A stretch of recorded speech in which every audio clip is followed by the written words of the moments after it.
तो कहते हैं कि जिस घर में तुलसी हो, आंवला हो, सचमुच में ये ऋषि का जिस तरह से स्थान था, शिक्षाविदों का जो घर है वही घर दिखाई स्पष्ट पड़ रहा है। अब आपको हम उस जगह चलेंगे जहाँ पे इनका प्रकाशन प्रभात कण्वाश्रम हमारे ऋषि कुल परंपरा में कण्व एक ऋषि हुए, उनका आश्रम था जहाँ दुष्यंत और शकुंतला जी के मिलन से भरत जी का जन्म हुआ, जिनके नाम पर आज हमारे देश का नाम। पहली पुस्तक जब कण्वाश्रम के फूल आई, आपको बताएं सुबोध जी कि मेरे दादाजी की पुस्तक कण्वाश्रम है और हमने उनके ऑनर में अपनी कविताओं के संग्रह का नाम रखा पहली पुस्तक कण्वाश्रम के फूल। 7 लोगों के साथ हमने फूले विपिन पलाश बनाया। ये 7 लोग हैं: विद्या वैभव भारद्वाज, एमजे अजहर, नीरज कुमार पाठक, राम प्रवेश पंडित, अनुज कुमार पाठक, राकेश कुमार। मैं स्वयं कुंडलियाँ के माध्यम से कि देह होरी के हाथ में कर उसका ही ध्यान, बोली दाता दिन से यही रहा गोदान। चूँकि घर प्रवेश करते हैं और देखते हैं। सर, चर्चा करते करते हम ये आपसे कहेंगे कि जो इस किताब आपने लिखने का काम किया सर, और उस किताब के दौरान अपने घर से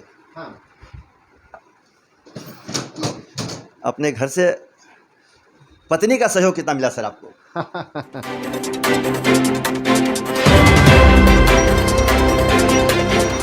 जब आप पुस्तक लिख रहे थे सर, खास करके हम गोदान की चर्चा कर रहे हैं, क्योंकि गोदान का प्रकाशन दिल्ली में और लोकार्पण दिल्ली रांची में हुई, जो तो इस किताब को लिखने में आपकी पत्नी का सहयोग कितना रहा सर? देखिए, अर्धांगिनी सचमुच में अर्धांगिनी होती हैं और पत्नी के सहयोग को कह के तो व्यक्त नहीं करेंगे, लेकिन मेरी पत्नी का नाम सुमन है और पहली पुस्तक कण्वाश्रम में हमें बहुत समय लगा था, कण्वाश्रम के फूल में। और मजाक में एक बार उन्होंने कहा कि आप मेरे लिए क्या करते हैं, तो हमने कहा तो कुछ नहीं, लेकिन किया ये कि उनके नाम पर हमने एक गीतिका संग्रह सुमन सरोवर तैयार कर दिया। देखिए, तो इसको बोलते हैं पति का पत्नी से कितना संबंध होता है, क्या प्रभाव पड़ता है। तो सर ने अपनी पत्नी के नाम पर ही सुमन सरोवर लिखने का काम किया है। सर, उसका 2 लाइन सुनाइए सर। देखिए, सुमन सरोवर के संदर्भ में 108 गीतिकाएँ हैं इसमें, और आखिरी गीतिका है कि जब जब देखूं सुमन सरोवर, तो 4 पंक्तियाँ कि कहता बहकर हमसे निर्झर, कल क्या होगा चिंता मत कर, और अंतिम पंक्ति है कि प्रेम हृदय में पनपे फूले, जब जब देखूं सुमन सरोवर। क्या बात है सर। तो देखिए, इस तरह से कहते हैं कि सर ने जो कविताएं लिखने का काम किया, पुस्तक लिखने का काम किया, तो हमारे हाथ में भी जो है कण्वाश्रम के फूल, ये दादाजी इनके थे, बिंदु माधव शर्मा जी शायद, और ये जो कण्वाश्रम जो है बिंदु माधव शर्मा जी इनके दादाजी हैं। तो कहते हैं कि दादा अगर पौधा लगाते हैं तो फल उनके पोता लोग खाते हैं। तो सचमुच में आज जो है ये जिस तरह से बिंदु माधव शर्मा जी ने कण्वाश्रम लिखने का काम किया, और उसके बाद कण्वाश्रम के फूल का जो पुस्तक लिखी गई, और उसके बाद जब सर ने लिखना शुरू किया किताब, तो बता दें आपको, सुमन सरोवर लिखे, उसके बाद फूलों के विपिन पलाश लिखे, गीतिका पंचामृत लिखे, क्यों है कोयल काली, मुक्तक पंचामृत, और कुंडलियाँ पंचामृत जो हैं। इस तरह से इन्होंने पुस्तकें लिखने का काम किया। और पता चले आपको कि जब ये लिख रहे थे तो प्रेरणा के स्रोत इनके दादाजी होंगे। सर, दादाजी के लिए क्या कहेंगे सर? दादाजी को हमने ये पुस्तक समर्पित की और उनके लिए हमने जो लिखा वही आपको सुनाते हैं कि बाबा का मुझको मिले थोड़ा आशीर्वाद, हो जाए फिर लेखनी मेरी भी आबाद। तो ये दादाजी को हमने पुस्तक समर्पित की, निश्चित तौर पर मेरे प्रेरणा स्रोत रहे हैं। और एक बात बताऊं सुबोध जी, पलामू ऐसे तो प्राकृतिक संपत्तियों से परिपूर्ण है, मगर बहुत सी चीज़ों में हमें थोड़ा पीछे माना जाता रहा। तो लोगों को लगता है कि साहित्य पलामू में, हमने कहा कि कोई बात नहीं, प्रचार प्रसार हम नहीं कर पाए, नहीं तो पलामू में जितना साहित्य लिखा गया, यहाँ अभी वर्तमान में प्रोफेसर सुभाष चंद्र मिश्र अकेले कितने कितने साहित्यकारों पर भारी हैं। हम उन्हें चलते फिरते संस्मरण साहित्य कहते हैं। हमारे बीच श्रीधर द्विवेदी जी चलते फिरते छंद शास्त्री हम उन्हें कहते, चलते फिरते छंद शास्त्र की पुस्तक हैं वो। यहाँ हमारे आचार्य रामदीन पांडे जी हुए, यहाँ आचार्य जानकी वल्लभ शास्त्री जी संस्कृत कॉलेज में यहाँ पढ़े। पंडित बिंदु माधव शर्मा जी इसी धरती पर उन्होंने सेवा दी, यद्यपि मैगरा में जन्म हुआ था उनका। तो पलामू फिर जब ये पुस्तक आई छंद पे, तो अभी दौर जरा छंद मुक्ति का रहा। इसमें हमने भावना व्यक्त की कि महाप्राण, निराला जी को कहते हैं कि महाप्राण के नाम पर मचा बहुत दिन शोर, कविता जड़ से कट रही चलो छंद की ओर। तो छंद, दोहा को छंद का द्वार कहते हैं। 700 दोहे इसमें हैं। हम सब आचार्य ओम नीरव जी के शिष्य हैं, लखनऊ कविता लोक के संस्थापक, और गीतिका विधा को उन्होंने स्थापित किया है। हिंदी शब्दों और हिंदी व्याकरण पर आधारित विधा है गीतिका। झारखंड में गीतिका को हमने गीतिका पंचामृत के माध्यम से इंट्रोड्यूस किया। पहली पुस्तक है गीतिका पर, और ये भी 5 लोगों के साथ 20-20 गीतिकाएँ हैं हम सबों की। इसमें मेरे संपादन में, ये भी मेरे द्वारा संपादित पुस्तक है। मेरे संपादन में नीरज कुमार पाठक, अनुज कुमार पाठक जी, राम प्रवेश पंडित जी और आचार्य धनंजय पाठक जी, ये 5 लोगों ने मिलकर नई चीज़ को यहाँ सामने लाया कि हिंदी कविता में हिंदी शब्द, हिंदी व्याकरण के माध्यम से भी हम अपनी बात मजबूती से रख सकते हैं। और चूँकि हम हिंदी साहित्य से की सेवा कर रहे हैं, हिंदी शब्दावली पढ़ लिख कर पले बड़े हैं, तो हिंदी की सेवा। इसके बाद हमारे यहाँ तो मातृभाषा हिंदी तो है, बिल्कुल तो हिंदी, प्रशंसा होनी चाहिए। देखिए मातृभाषा जरूर है, राजभाषा भी है, मगर राष्ट्रभाषा नहीं बन पाई है हिंदी। और हम हिंदी साहित्य भारती के माध्यम से विगत कई वर्षों से यह अभियान चलाए हुए हैं।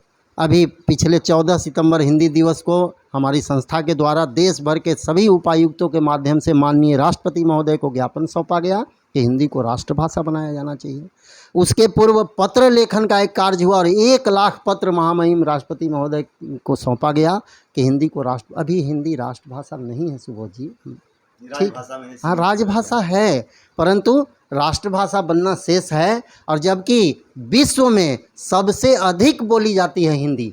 अब कहिए कि आंकड़ों में हम पिछड़ जाते हैं। कैसे कि हमारे यहाँ 10वीं पास करने वाले जो विद्यार्थी हैं निश्चित तौर पर अंग्रेजी के पढ़ते हैं, तो अंग्रेजी की गणना करने वाले उनको अंग्रेजी के ज्ञाता के रूप में गिन लेते हैं। लेकिन दूसरे देशों में चूँकि वो औपचारिक कोई पढ़ाई नहीं कर रहे हैं हिंदी की, जबकि वो बोलते हैं, हम उनको नहीं गिन पाते हैं।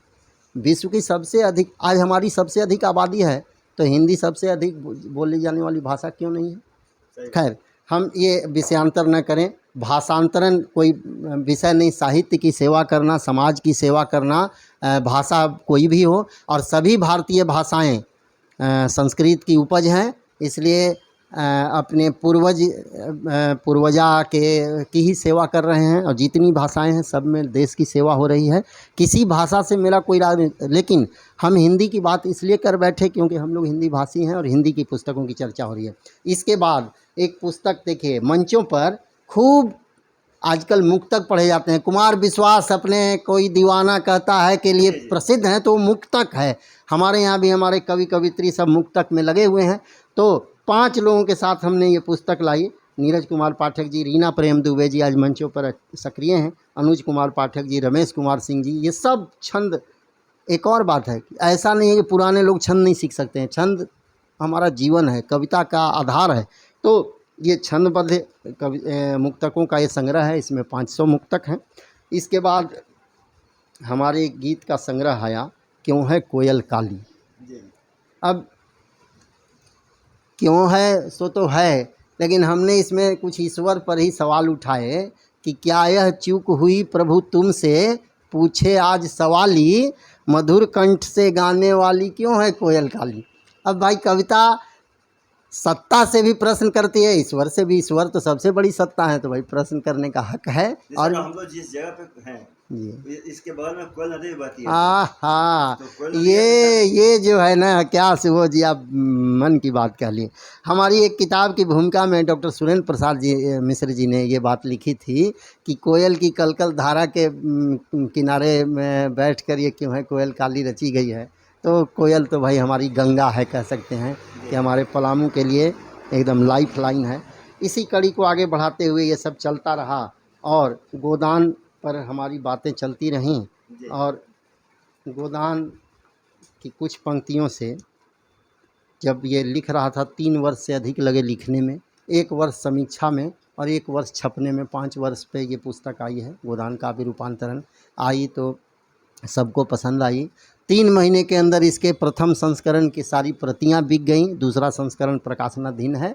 और बहुत कुछ मिला हमें गोदान से सीखने को भी, और बहुतों का स्नेह मिला। यही रहा गोदान हवाले करूं तुम्हारे, बछिया पैसा गाय नहीं कुछ पास हमारे, खाकर गिरी पछाड़ मांग अब उसकी कोरी, चला गया निज धाम दिलासा दे दे होरी।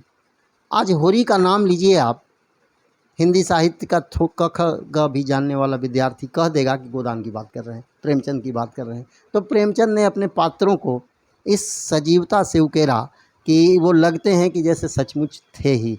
और इस पुस्तक में तो कई बातें ऐसी हैं जो हैं तो सब गोदान की ही, हमने कोई कथानक में कोई परिवर्तन नहीं किया है, लेकिन जो चीज़ें दबी हुई थी उसको हमने उभारा है। इसमें आप शहरी जीवन को भी पाएंगे कि ज़्यादा से ज़्यादा उस पर है, और मालती मेहता, राय साहब और शहरी मित्र जितने हैं राय साहब के, सब पर काफ़ी फोकस किया गया है। और अब इस सेवा के उपरांत श्रीमद् भगवत गीता भगवान श्री कृष्ण के चरणों में उसके दोहा में अनुवाद कर रहे हैं। और मीरा, देखिए आप सबों के आशीर्वाद सहयोग से जल्द पूरी हो जाए मीरा का उदान। बस यही है सफ़र। तो कहते हैं कि कविता लिखने का जुनून अगर हो तो आप पनेरी बांधवाइए और देखिए कि इस गांव में भी कवियों की कमी नहीं है। और राकेश कुमार शर्मा ने जिस तरह से लिखा, गोदान को हिंदी रूपांतरण करने का काम किया, और दिल्ली प्रकाशन से पुस्तकें प्रकाशित भी हुई। और ख़ास करके आपको बता दें कि इस पुस्तक का लोकार्पण जो हुआ वो प्रभात प्रकाशन रांची में हुआ। और ये पुस्तक का कार्यक्रम जो है लगभग 5 शहरों में हो चुका है, और अभी कई जगह ये कार्यक्रम होना बाकी है। अब देखना है कि इस गोदान के बाद सर ने हमसे चर्चा करते हुए कहा कि अभी और कुछ बाकी है, आपको मिलेगा। तो देखिए भविष्य में और क्या हम लोग को यहाँ के पाठकों को मिलता है पढ़ने के लिए, ये तो सब बताएगा सुबोध कुमार पाठक अपने सहयोगी आनंद पाठक के साथ, ठंडा न्यूज़ रांची।